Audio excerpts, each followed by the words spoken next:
നമ്മുടെ മിക്കവരുടെയും ഇഷ്ടമുള്ള ഒരു ഐറ്റമാണ് അരിയുണ്ട. പക്ഷേ അത് ഉണ്ടാക്കാനുള്ള ഒരു മെനക്കേട് കാരണം നമ്മൾ എപ്പോഴും അത് ചിലപ്പം ബേക്കറികളിൽ നിന്നൊക്കെ വാങ്ങിച്ച് കഴിക്കാറാണ് പതിവ്.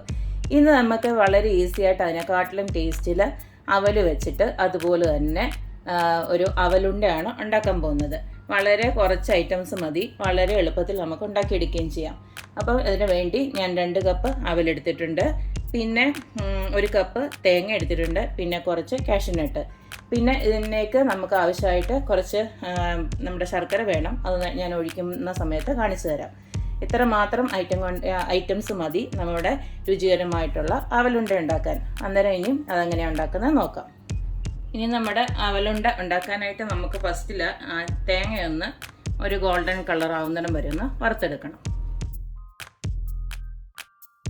ഇപ്പം നമ്മുടെ തേങ്ങ ഏകദേശം നല്ല ഗോൾഡൻ ബ്രൗൺ ആയിട്ടുണ്ട്. ഇപ്പം ഞാൻ സ്റ്റൗ ഓഫ് ചെയ്യാണ്. ഇതിനി നമുക്കൊന്ന് തണുത്തിട്ട് ഇതൊന്ന് പൊടിച്ചെടുക്കണം. ഇനിയും ഇതുപോലെ തന്നെ നമുക്ക് അവലും ഒന്ന് ഇതുപോലൊന്ന് വറുത്തെടുക്കണം. ഇപ്പോൾ ഇത് നമുക്കൊന്ന് തണുക്കാൻ വെക്കാം. അതിന് ശേഷം നമുക്കിതിനെ ഒന്ന് പൊടിച്ചെടുക്കണം. ഈ ഒരു പരുവം മതി. ഞാൻ അടുത്ത നമുക്ക് ഈ അവലും ഇതുപോലെ തന്നെ ഒന്ന് നല്ല ക്രിസ്പി ആവുന്നിടം വരെ ഒന്ന് വറുത്തെടുക്കണം. നമ്മുടെ അവലിട്ടത് ചെറുതായിട്ടൊന്ന് ക്രിസ്പിയൊക്കെ ആവുന്ന നേരത്ത് നമുക്ക് എടുത്തു വെച്ചിരിക്കുന്ന നമ്മുടെ അണ്ടിപ്പരിപ്പില്ലേ, കാഷ്യൂനട്ട്, അതങ്ങോട്ട് ഇടാം.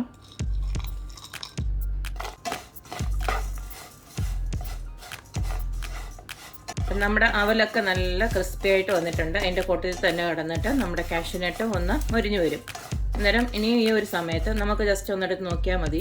നല്ലാണ്ട് കൈകൊണ്ട് തന്നെ പൊടിയുന്നുണ്ടോ, പൊടിയുന്ന കണ്ടില്ലേ. അന്നേരം ആ ഒരു പരുവത്തിന് നമുക്ക് സ്റ്റൗ ഓഫ് ചെയ്യാം. ഇനി നമുക്കിത് ജസ്റ്റ് ഒന്ന് ആറിയിട്ട് വേണം, നന്നായിട്ട് തണുത്തതിന് ശേഷം ഇത് നമുക്ക് മിക്സിയുടെ ജാറിലിട്ട് നന്നായിട്ടൊന്ന് പൊടിച്ചെടുക്കണം. ഇപ്പം ഞാനിത് സ്റ്റൗ ഓഫ് ചെയ്യുവാണ്. ഇനി ഇത് നന്നായിട്ട് നാറിട്ട് അതുവരെ നമുക്കൊന്ന് വെയിറ്റ് ചെയ്യാം. അപ്പോൾ നേരത്തെ വറുത്ത് വെച്ചിരുന്ന അവലും പിന്നെ നമ്മുടെ കാഷ്യൂനട്ടും ഉണ്ടല്ലോ, അത് ഞാനിപ്പോൾ ഒന്ന് ഇവിടെ ഒന്ന് പൊടിച്ചെടുക്കാൻ പോവുകയാണ്. ഇതെല്ലാം ഇപ്പം നന്നായിട്ട് നാറി വന്നിട്ടുണ്ട്. അപ്പോൾ ഇത് ജസ്റ്റ് ഒന്ന് മിക്സിയുടെ ജാറിലോട്ട് ഇട്ടിട്ട് നമുക്ക് നന്നായിട്ടൊന്ന് പൊടിച്ചെടുക്കാം. ഇനി ഇതൊന്ന് ഞാനൊന്ന് പൊടിച്ചെടുത്തിട്ട് വരട്ടെ. നമ്മുടെ അവലും കാഷ്യൂനട്ടോട് ഇവിടെ ഞാൻ നല്ല ഫൈനായിട്ട് പൊടിച്ചെടുത്തിട്ടുണ്ട്. ഇനി ഇതുപോലെ തന്നെ നമുക്ക് വറുത്ത് വെച്ചിരിക്കുന്ന തേങ്ങയോടൊന്ന് പൊടിച്ചെടുക്കാം.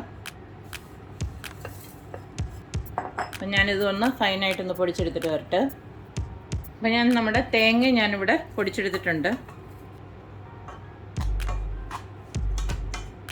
ഇതിലേക്ക് നമുക്ക് മണത്തിന് ആവശ്യമായിട്ട് കുറച്ച് ഏലക്കയുടെ പൊടി, അത് വേണ്ടവർക്ക് ഇട്ടാൽ മതി, ഓപ്ഷനിലാണ്.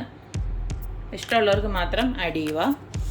അടുത്ത ഞാൻ ഇതിലേക്ക് കുറച്ച് കറുത്ത എള്ളിടുന്നുണ്ട്, അതും ഓപ്ഷനിലാണ്, വേണമെങ്കിൽ ഇട്ടാൽ മതി. അടുത്ത നമുക്കിതിലേക്ക് കുറച്ച് ബട്ടറോ അല്ലെങ്കിൽ കുറച്ച് നെയ്യോ, ഇത് രണ്ടിലേതെങ്കിലും ഒന്ന് ആഡ് ചെയ്യുക. കാരണം ഇത് നമുക്കൊരു മയം വേണമല്ലോ, നമുക്കിതൊന്ന് ഉരുട്ടിയെടുക്കാൻ വേണ്ടിയുള്ളതാണ്. ഇപ്പം കുറച്ച് ബട്ടറോട് ആഡ് ചെയ്യുക. എന്നിട്ട് ഇതൊന്ന് നന്നായിട്ട് ഇളക്കണം. ഇനി ഇതെല്ലാം കൂടെ നമുക്ക് നന്നായിട്ട് കൈകൊണ്ട് തന്നെ ഒന്ന് ഇളക്കി യോജിപ്പിക്കാം. അപ്പം ഞാനെല്ലാം നന്നായിട്ട് ഇളക്കി യോജിപ്പിച്ചിട്ടുണ്ട്. ഇനി നമുക്കിതിലേക്ക് കുറച്ച് നമുക്കിതുവരെ മധുരത്തിന് നമ്മളിതുവരെ ഒന്നും ഇതിനകത്ത് ചേർത്തിട്ടില്ല. ഇനി നമുക്ക് കുറച്ച് നമ്മുടെ ശർക്കര ഉരുക്കിയത് ഞാൻ ചെറിയ ചൂടോടുകൂടി തന്നെ ഒഴിച്ചു കൊടുക്കുകയാണ്. അതിപ്പോൾ ഇതിൻ്റെ ഒരു നമുക്ക് മുറുക്കം കിട്ടുന്നിടം വരെ നമുക്ക് ശർക്കര ഒന്ന് ആഡ് ചെയ്ത് കൊടുക്കാം. ആദ്യം കുറേ കോരി ഒഴിക്കരുത്, കുറച്ച് ഒഴിച്ചിട്ട് ഇതുപോലൊന്ന് നമുക്ക് ഇളക്കി നോക്കണം. കുറച്ചുകൂടെ ആഡ് ചെയ്യുവാണ്. നമുക്ക് കുറച്ചൊന്ന് എടുത്ത് നോക്കാം ഇത് ഉണ്ട ഉരുട്ടാൻ പറ്റുമോ എന്നുള്ളത്. അല്ലെങ്കിൽ പിന്നെ നമുക്ക് കുറച്ചുകൂടെ ശർക്കര ഒഴിച്ചു കൊടുക്കണം. അപ്പോൾ നമുക്ക് ജസ്റ്റ് ഒന്ന് നോക്കാം. കണ്ടില്ലേ, നല്ല പെർഫെക്റ്റായിട്ട് വരുന്നുണ്ട്. ഈ ഒരു രീതിയിൽ നമുക്ക് ഇതെല്ലാം ഉണ്ട ഉരുട്ടി എടുക്കണം.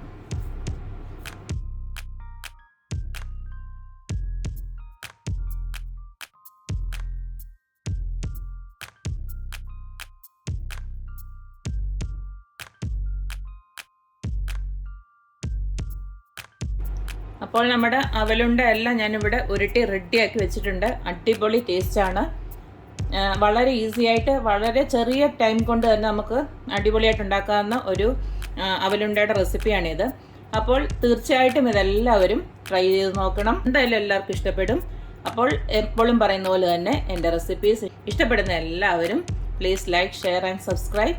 അപ്പോൾ ഇനിയൊരു നല്ലൊരു റെസിപ്പിയായിട്ട് കാണുന്നിടം വരേക്കും ബൈ.